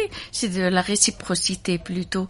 Il faut se considérer comme étant égal à l'autre et considérer l'autre comme étant égal à soi. Ce n'est pas bien de la part des deux. Comme l'appelle Kamal Shekat que nous retrouverons tout à l'heure au cœur de l'islam à 14h. Et on parle plus d'une égalité de genre que d'une égalité de sexe. Oui, mais c'est pas normal. L'égalité, elle est indispensable pour avoir une relation durable, une relation saine. Parce que le narcissisme, qui est le fait de se considérer toujours comme supérieur, ne permet pas une bonne relation, ne permet pas l'installation d'une relation saine quand on se considère toujours supérieur que de part et d'autre, que ce soit de la part de la femme ou de l'homme. Si on se considère comme supérieur, ça ne peut pas passer. Le narcissisme, c'est connu même. D'ailleurs, en psychologie, une personne narcissique, c'est une personne qui ne peut pas investir l'autre, qui ne peut pas avoir une relation saine, une relation durable, une relation de qualité. Voilà. C'est l'éducation. Allez-y, Madame Taïbi. Moi, je pense, je vous rejoins à tout ce que vous dites. Malheureusement, c'est l'éducation. En Algérie, il y a énormément, l'éducation est stricte. D'ailleurs, d'où le vaginisme. Il y a une question aussi sur l'éducation stricte. On peut pas, et c'est vrai ce que vous dites, Bouchra, le garçon, normalement, moi je vois des femmes, des familles qui me racontent, j'ai rencontré, j'ai vu de mes propres yeux, le garçon c'est toujours le meilleur, même si la fille est étudiante en médecine, le garçon ne fait rien. Déjà c'est l'éducation. Normalement, enfin moi je parle à Madame la psychologue, Madame Halouane, encore une fois, parce que c'est vrai, et je suis tellement prise par ce sujet qui me tient à cœur, et puis les femmes souffrent justement par rapport à ça. On doit normalement, vous savez, en France, le CIO envoie, que ce soit en France, que ce soit dans d'autres pays, on envoie des sages-femmes justement pour justement faire l'éducation, apprendre le périnée et dans les lycées, parler un petit peu, faire des formations de sexualité même dans les lycées, parce que de nos jours, malheureusement, on ne peut pas. Moi, j'ai bien envie qu'il y ait en Algérie des sages-femmes qui passent justement dans les lycées parler un petit peu d'éducation sexuelle. Elles ne savent pas. Elles viennent, elles connaissent même pas, Boucha, l'anatomie. Moi, je prends un miroir. Alors, je sais pas si mes patientes, elles m'écoutent, et je montre, elle me dit, Madame, elle chauffe. Non. Je dis, c'est pas possible. Elles ne connaissent pas l'anatomie, la physiologie, rien du tout, parce qu'elles n'ont pas vu, parce que c'est tabou. Mettre chauffiche ou mettre des riches ou autant, et c'est ça qui malheureusement fait de nos hommes, enfin, pas tous, mais fait de ces hommes justement un truc supérieur aux femmes. Et les femmes, vous savez, moi je vais vous dire une chose, ça doit commencer dans les crèches. Normalement, dans les crèches, on doit commencer, je ne sais pas si vous êtes d'accord, madame, dans les crèches, on doit commencer parce que le garçon qui à la crèche, il se croit toujours supérieur. Et vous voyez, ça doit être génétique aussi. Moi, je me dis, je vais poser une question, c'est pour moi, c'est personnel, ça ne tient qu'à moi. Moi, je vois, on prend une maman, il y a un garçon, et il y a une fille derrière un barreau, on prend sa maman, on la met derrière. La fille, qu'est-ce qu'elle va faire? Elle va commencer à pleurer.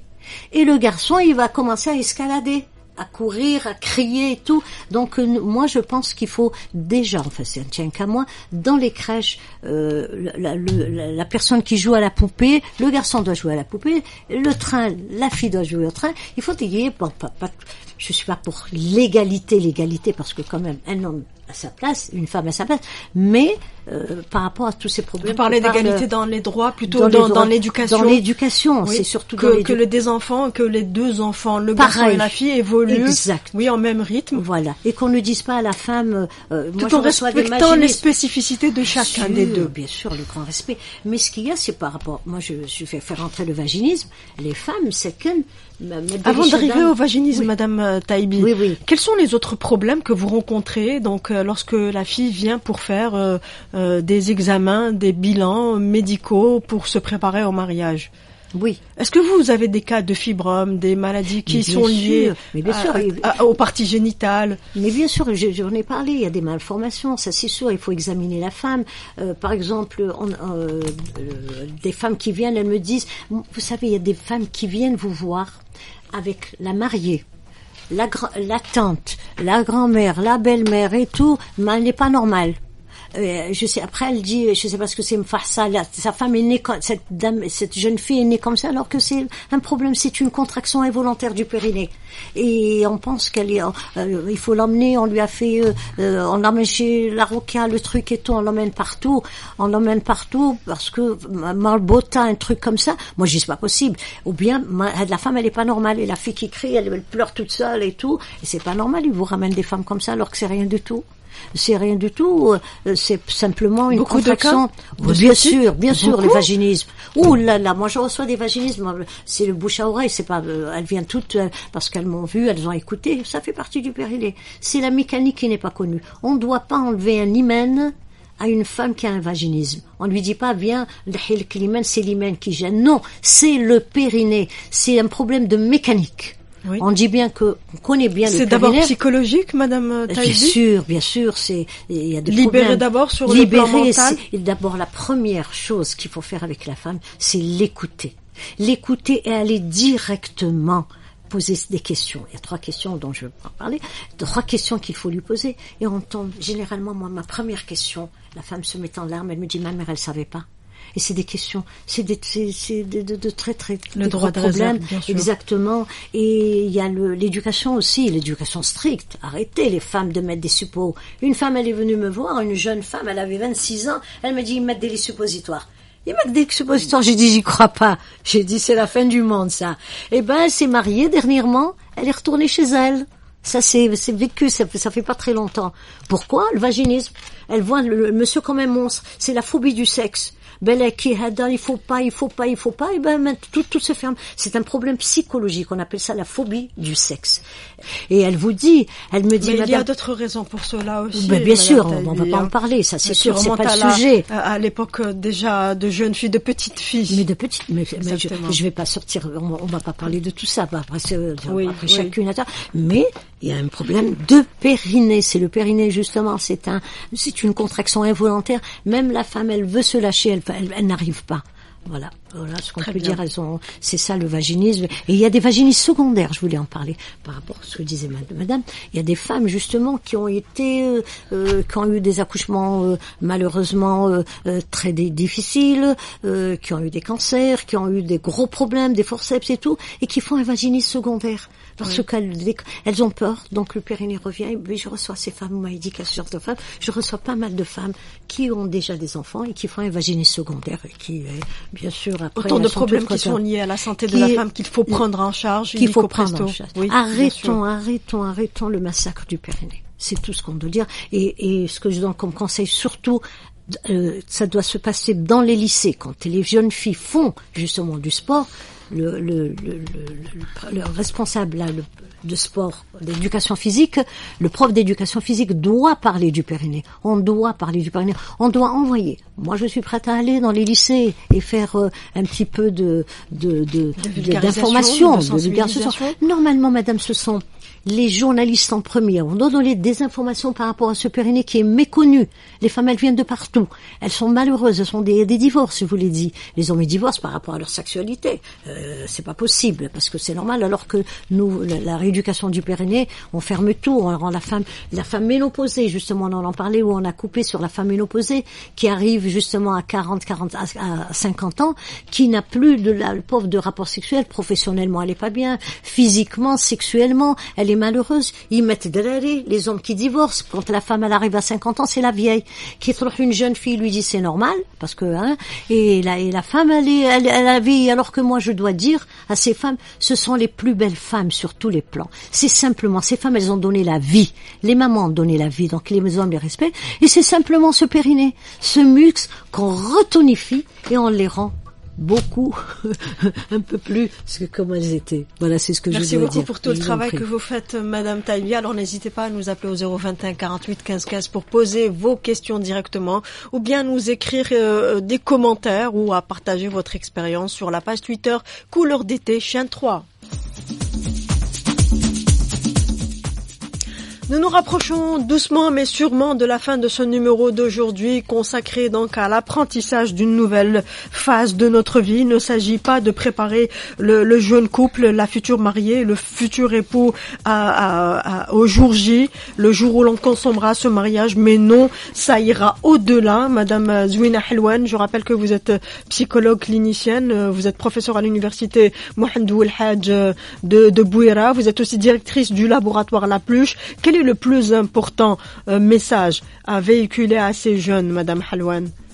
C'est la considération, la réciprocité. C'est très important d'accepter la différence, accepter l'autre tel qu'il est. Parce que l'amour, quand on aime quelqu'un, on doit l'accepter tel qu'il est, sans essayer de changer. Et aussi, c'est quand on parle de vaginisme, c'est très important parce qu'il y a le vaginisme psychologique, c'est-à-dire qui vient, c'est par rapport au psychisme de la personne quand elle n'arrive pas Il n'y a pas eu d'éducation, il n'y a pas eu de préparation. C'est une des phobies. Il n'y a pas eu de préparation. Il y a des phobies, phobies du sexe, oui. Et il y a aussi quand une personne est violentée, quand elle est mal considérée, c'est tout à fait normal qu'elle refuse les rapports sexuels. Ouais. Est-ce qu'on est plus aujourd'hui dans les mariages traditionnels ou modernes, où les deux futurs mariés ont pris du temps pour se connaître et s'apprécier? Ça dépend des régions. Qu'en pensez-vous? Moi, je pense que ça dépend des régions. Il y a des régions qui sont encore très conservatrices, où les maris ne se connaissent pas, les futurs mariés ne se connaissent pas. Il y a d'autres qui se connaissent, oui, ils se rencontrent dehors, mais c'est différent, c'est très différent. Quand après le mariage, c'est autre chose. Il voit autre chose, le mari, et elle aussi, elle voit autre chose. C'est un mari, le statut est différent. Ce n'est plus les amoureux, c'est des mari et femme. Donc, une évolution dans le statut, une plus grande maturité. Il faut prendre conscience de ce statut-là. C'est autre chose. On est dans un autre paramètre. Il faut prendre en considération. Et puis le mari ne doit pas toujours chercher l'image de sa maman auprès de son épouse. Et l'épouse aussi ne doit pas chercher son papa auprès de son mari, parce que il faut accepter la différence. Il faut savoir que chacun a évolué dans un environnement différent de celui dont il a évolué lui-même.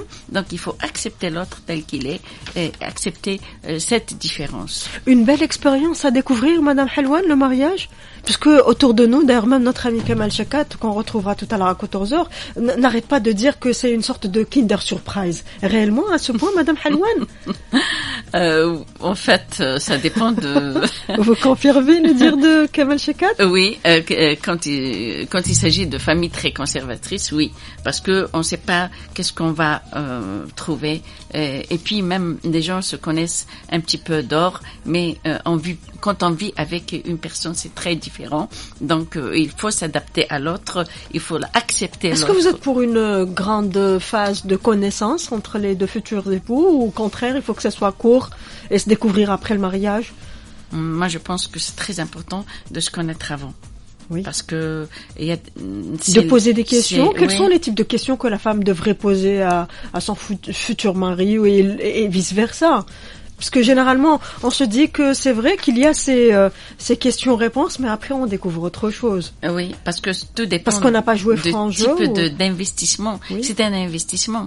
La façon dont on investit l'autre, si on l'investit tel qu'il est, sans essayer de trouver la personne parfaite, c'est bon. Mais si on est toujours là à chercher le parfait, à ne pas accepter les moindres lacunes, là ça ne peut pas passer. Est-ce qu'il faudra considérer le mariage comme une transaction commerciale et donc se démener comme on le ferait pour une affaire qu'on voudrait coûte que coûte qu'elle réussisse, qu'elle aboutisse? Il faut être conscient de l'ampleur de cette relation. C'est une phase très importante et c'est pour la vie. D'ailleurs, on trouve dans toutes les religions, dans toutes on trouve que c'est pour le meilleur et pour le pire. Il faut pas voir que le meilleur côté. Il faut aussi accepter le pire. C'est très important. Si on n'accepte pas, il faut pas avancer. Il faut être conscient de cette... Mais parfois, on est obligé de suivre la masse, Madame Helwan, de faire comme tout le monde pour paraître normal et donc pas différent. La différence fait peur à certains. Oui. D'ailleurs, ce qu'on appelle l'inquiétante étrangeté, tout ce qui est différent, il n'est pas acceptable. Mais il faut accepter l'autre avec sa différence, avec tel qu'il est, sans essayer de le changer et sans essayer de le rendre parfait, parce que personne n'est parfait. Qui prouve que nous sommes parfaits. Nous ne sommes pas parfaits. On essaie de changer l'autre alors que nous avons nos lacunes. Oui. On a nos défauts. Il faut savoir qu'on a nos défauts et que l'autre aussi a des défauts. D'ailleurs, quand mon frère allait voir une fille pour se marier, elle lui a dit, il faut te regarder dans la glace avant de sortir. Bravo, c'est-à-dire que toi aussi tu as des défauts et il faut pas s'attendre au parfait. Donc le parfait n'existe pas. Il faut être conscient que le parfait n'existe pas. Quelles sont les valeurs très importantes sur lesquelles il faudra miser et rechercher? si on aime la personne, c'est très important. Je pense que l'amour, c'est très important. Aimer la personne. Et puis, si on l'aime, on doit l'accepter telle qu'elle. Si j'aime la personne, je dois pas refuser ses parents. Si j'aime la personne, je dois accepter ses défauts comme j'accepte ses qualités. Si je peux lui dire quelque chose, une information, quelque chose qui m'est important, je dois l'informer. Il faut en parler. Il faut pas laisser le cumul. C'est le cumul qui fait éclater les couples. Il faut en parler quand il s'agit de quelque chose de très important pour soi, mais sans toutefois s'imposer. Parce que imposer ses idées, ce n'est pas un champ de bataille, le mariage. Tout à fait. Il faut d'ailleurs la base du mariage, il faut que ce soit dans la complémentarité et non dans la guerre. Donc qui c'est qui va prendre le dessus, parce que comme j'ai parlé tout à l'heure de narcissisme, si je me trouve si je me considère comme parfait, comme supérieur, comme je peux pas accepter l'autre tel qu'il est, et personne ne peut accepter d'être écrasé par l'autre. La soumission, elle n'est plus acceptable de part et d'autre. Donc, comme on n'accepte pas quelque chose pour soi, il faut penser que l'autre il faut pas obliger l'autre à l'accepter. Madame Taïbi. Écoutez, moi je rejoins ce que dit Madame Halouane. C'est excellent, c'est très bien. Je suis d'accord avec tout ce que vous dites là. Il faut accepter justement les différences. C'est la différence justement qui fait le rapprochement des personnes, et ne pas justement ce que vous disiez là, ne pas essayer de changer l'autre, parce que la personne elle arrive avec ses idées, il faut accepter. Et c'est comme ça que ça marche. On dit bien qu'au début, l'amour est aveugle, et après on découvre. Et donc quand on découvre, et des deux côtés, il y a de l'homme et de la femme, et on découvre des choses. Mais quand il y a l'amour qui est plus fort, et ben on baisse un genou et on baisse pas le deuxième. Oui. L'âge, est-ce que c'est important, Madame Halouane, entre les deux futurs conjoints? Que ce soit un âge rapproché ou... Moi, je pense que l'âge n'a pas d'importance. Non. Le plus important, c'est de s'aimer. S'il y a l'amour, il y a tout. Et quand on aime quelqu'un, on doit l'accepter avec tous ses défauts. Avec ses qualités et ses défauts. Les qualités, c'est sûr qu'on les accepte, mais il faut accepter les défauts de l'autre quand on l'aime. Personne n'est parfait. Il faut savoir qu'on a aussi des défauts. Il faut que chaque personne sache qu'elle n'est pas parfaite. Si elle se considère comme parfaite, elle ne peut pas accepter les défauts de l'autre. Ce sont ces mêmes conseils que vous donnez dans votre entourage, Madame Halouane, à vos étudiantes, à votre fils qui se marie bientôt, Inch'Allah. Oui, c'est le même conseil. Commencez à accepter.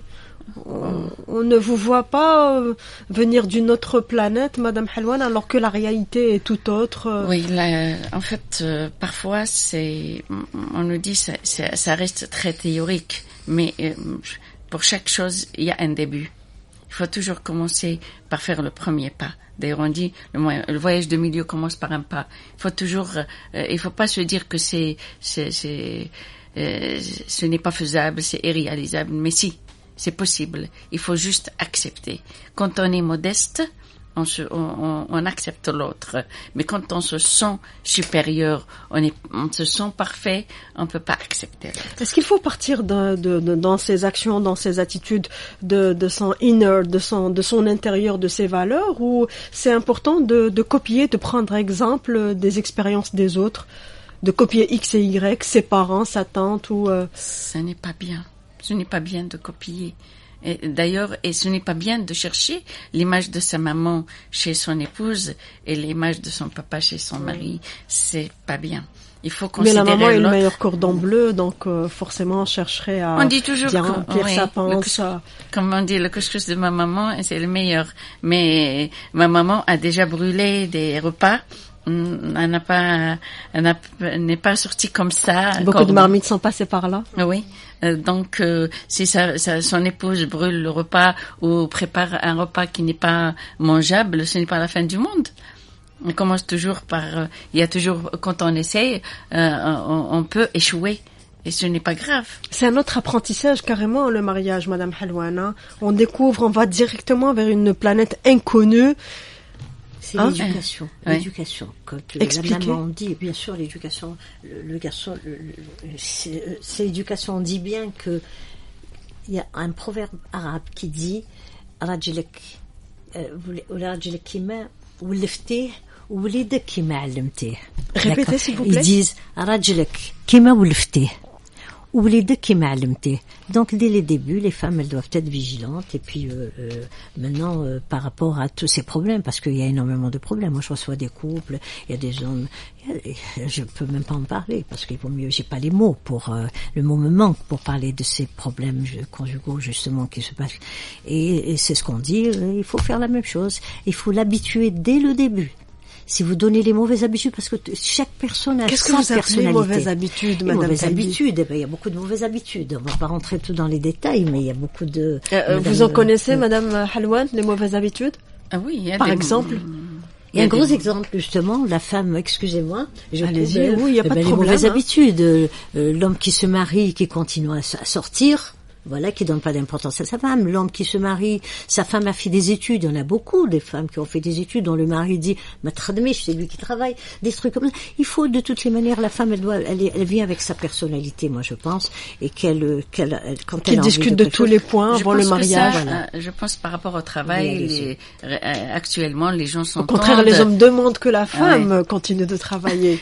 Ça se dépend. Dire autour de moi. Tout dépend des familles. Voilà. Il y a des familles qui exigent que leur fille travaille et qui refusent que leur belle-fille travaille.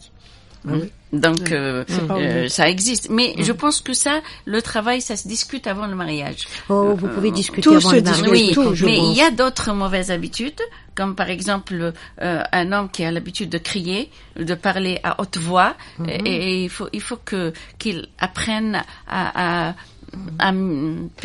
parler d'une meilleure façon pour que son message passe.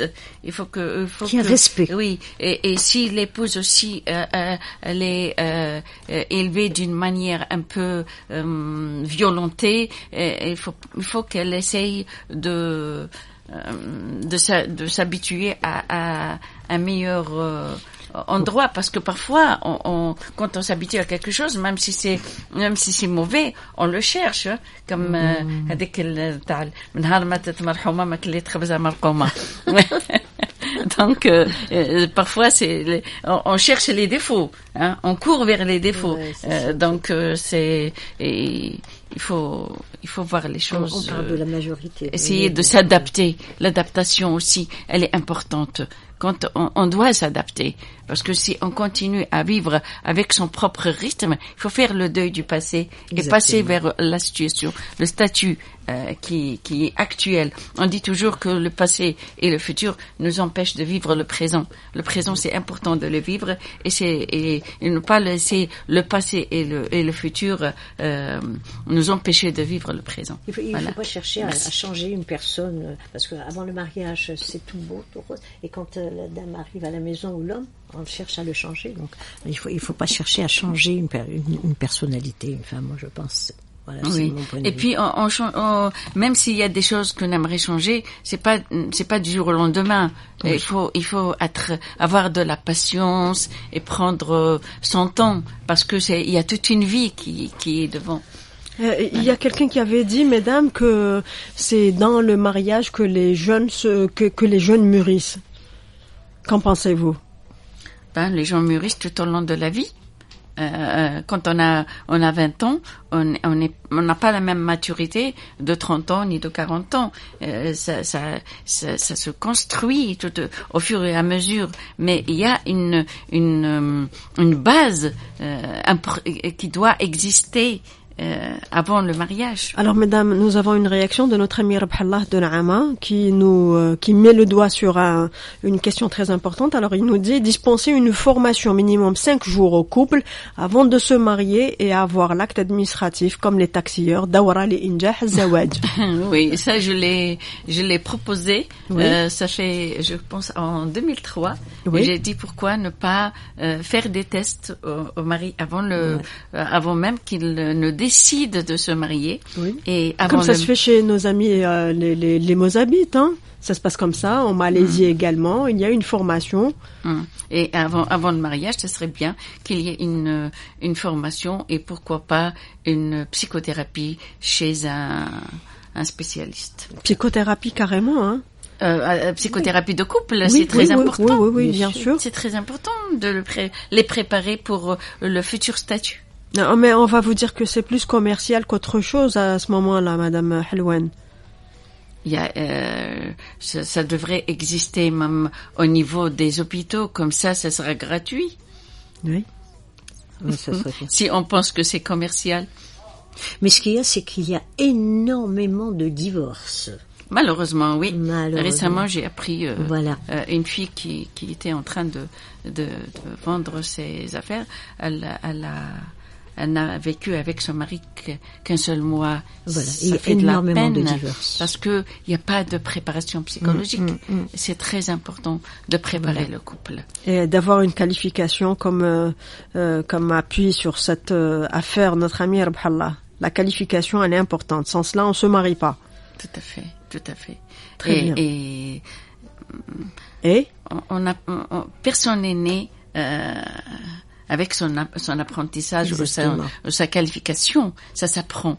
Tout s'apprend dans la vie. Tout s'apprend dans la vie. Donc, il faut vouloir apprendre. Oui, et faire.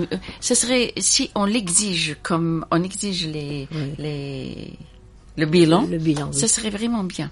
Une formation de 5 jours. Pour le couple. Alors quelqu'un a dit que la vie commence après 50 ans, que tout ce qui est venu avant c'était de l'apprentissage. Platon qui disait que l'homme n'est homme qu'arrivé à 50 ans. Pourquoi tout le monde, ou bien des philosophes, ceux qui ont pondu une pensée, insistent sur l'âge 50 ans? On est mûr qu'à 50 ans, mesdames? Non. La maturité n'a rien à voir avec l'âge. Il y a des gens qui il ne faut pas attendre la naissance pour être mûr, non? Non, il y a des gens qui sont très matures et à jeunes. Un âge très jeune. Très jeune. Oui. Et la maturité, ça se construit. Oui. Et c'est les parents. Comment la reconnaître dans nos actes? Comment la reconnaître? À travers quoi? On ressent que la personne, dans les prises de position, dans nos décisions. Oui, les décisions et la prise de conscience de ce que l'on fait. Savoir que la chose, connaître l'ampleur de tout ce que l'on décide. Nos décisions ne doivent pas être comme ça à coup de tête. Ça doit être réfléchi.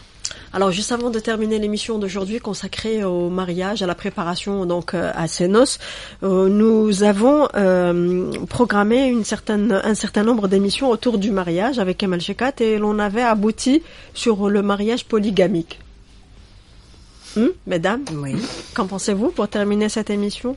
Moi, j'ai aucune réponse. D'ailleurs, on dit toujours que l'aya ne se termine, personne ne termine l'aya comme il se doit, parce qu'il dit que walan ta'dilu.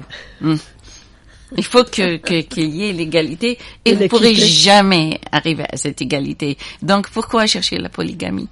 Oui. Très bien, merci beaucoup à vous mesdames, merci d'avoir été là, merci d'avoir sacrifié votre matinée pour Couleur d'été pour cette thématique ô combien importante. Alors félicitations à tous ceux qui décident de franchir le pas, de se marier, de vivre dans le partage et de vivre dans la conjugalité. C'est un exercice pas du tout facile, mais nous souhaitons beaucoup de chance à ces jeunes qui ne sont pas aussi jeunes qu'avant, qui la plupart du temps dépassent la quarantaine. Bien, merci beaucoup à vous mesdames. Cette émission est rediffusée demain à 3h du matin sur nos ondes de 3h à 5h. Elle sera aussi mise en ligne dans quelques heures, dans quelques minutes. Et à 14h, n'oubliez pas notre rendez-vous avec Kemal Shekat. Nous entamons une série de rediffusions. Aujourd'hui, il s'agira de notre rapport avec le temps et puis l'importance de cette valeur qui est le temps. Merci beaucoup, mais restez à l'écoute des programmes d'Alger Chaîne 3 et Nharkom Brok. Au revoir.